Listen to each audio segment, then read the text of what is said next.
Sitarama project సాగునీరును పాత design ప్రకారం ఇల్లందు నియోజకవర్గానికి అందించాలని డిమాండ్ చేస్తూ మాజీ ఎమ్మెల్యే హరిప్రియ ఆధ్వర్యంలో భద్రాద్రి కొత్తగూడెం జిల్లా తహసీల్దార్ కార్యాలయం వద్ద బీఆర్ఎస్ పార్టీ నాయకులు కార్యకర్తలు ఆందోళన చేపట్టారు.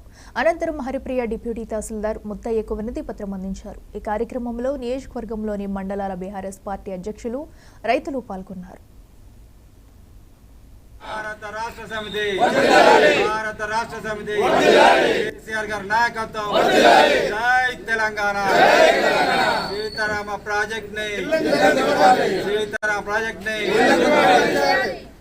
राष्ट्र समिति भारत राष्ट्र समिति जय तेलंगाना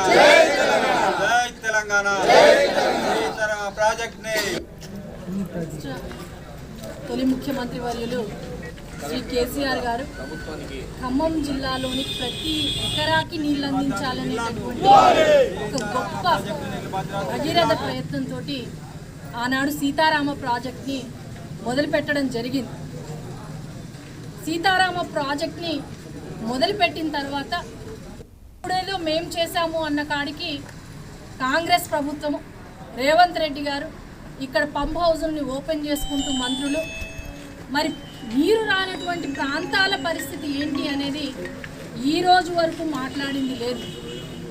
నిజంగా కాంగ్రెస్ ప్రభుత్వానికి ఇక్కడున్న మంత్రులకు ఎమ్మెల్యేకి చిత్తశుద్ధి ఉంటే నది పరివాహక ప్రాంతాలు కావచ్చు, ముఖ్యంగా ఉమ్మడి ఖమ్మం జిల్లాలో భాగమైనటువంటి ఇల్లెందు మొత్తం నియోజకవర్గం కావచ్చు, నీరు రేఖ అల్లాడుతూ ఉన్నారు.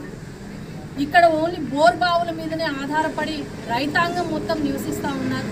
మరి అటువంటి ఇల్లెందుకు రేపు ఏదైతే ముఖ్యమంత్రి రేవంత్ రెడ్డి గారి పర్యటనలో గతంలో కేసీఆర్ గారు ఉన్నప్పుడు 3,220 కోట్ల రూపాయలతోటి డిపిఆర్ ఏదైతే ఆనాడు ఆమోదం తెలపడం జరిగిందో ఆ డిపిఆర్ని కొనసాగింపుగా రేపు ముఖ్యమంత్రి గారు ఇల్లెందు రైతాంగం కోసం ఇల్లెందుకు మేము మంజూరు చేస్తున్నాము అనేసి ప్రకటన చేయాలి అనేసి బీఆర్ఎస్ పార్టీ తరఫున బీఆర్ఎస్ ముఖ్య నాయకులం అందరం కూడా ఈరోజు ముక్త ఖండంతో డిమాండ్ చేస్తూ ఉన్నాం.